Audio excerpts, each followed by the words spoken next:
Gunfire erupted from outside, sending Frederick Percy, Earl of Astley, leaping from his chair. The seat crashed against the floor behind him in time with another shot. What on earth? He grabbed the first weapon-like item he could find, his grandfather's cane, and dashed toward the sound, nearly colliding with his butler moving in the same direction. "Did you hear the gunfire, Brandon?" The older gentleman's brows rose as high as they could go without becoming part of his snowy hairline. "Indeed, my lord. From the south garden, if I guess correctly, sir."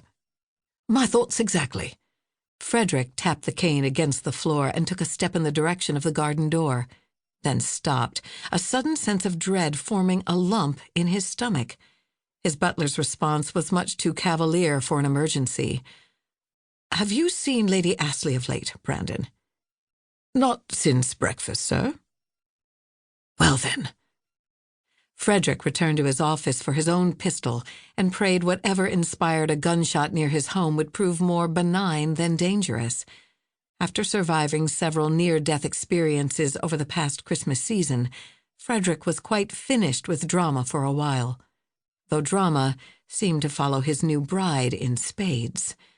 He met the butler back in the hallway. "Might I offer an insight, sir?" Frederick pivoted in his approach to the door and turned back to Brandon. "Insight?" "Yes, sir."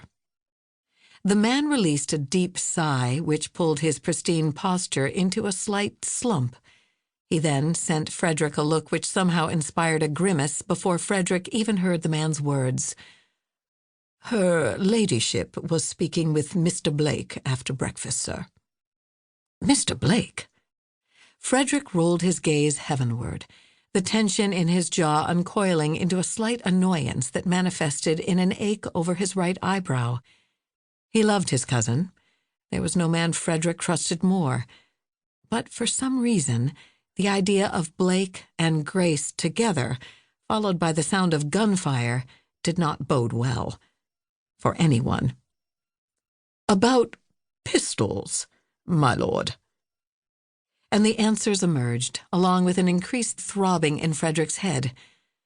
"Thank you, Brandon." Setting a slower pace, he moved toward the south side of his manor house, another shot reverberating nearer. Within a month since Christmas, his American wife had learned how to drive the car and throw knives, two skills she appeared to excel in more than knowing the fashion of the season or how to address the complicated hierarchy of the aristocracy. His lips almost split into a grin as he recalled her stumbling over addressing the Duke of Westonbridge 2 weeks ago by calling him "Your Honorable Lord," and then, in quick correction, "Your Grace, or at least I hope you are, since I fumbled your title so atrociously." Of course, the Duke had fallen under Grace's spell within 5 minutes, as everyone else who met her seemed to do since she'd moved to his crumbling Derbyshire estate 2 months earlier. Well, everyone except the villainess who tried to kill them just before Christmas. But that was hopefully a distant story, and their next chapter would be a lovely, peaceful, belated honeymoon. He increased his steps at the idea, with a little surprise tagged on for his lovely Lady Astley. Frederick nodded a good afternoon to the police officer inconspicuously posted near the house, so that Frederick's mother could work out her sentence of house arrest in connection with his father and brother's deaths. He released a sigh. No, she was no murderess, unless glares and harsh words counted, but she'd harbored information that could have protected others. The law had been gracious with her due to her age and status, merely revoking her freedoms from leaving Havensbrook. However, the added blemish of criminal to her reputation ensured she spent her days away from the public eye.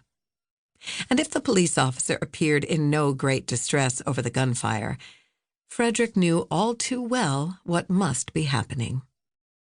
Just around the edge of the house, a large garden opened to the south, its wall still well intact, though ivy-grown and tangled. Another shot reverberated through the damp air, followed quickly by laughter and his wife's exuberant exclamation of, "I hit it!"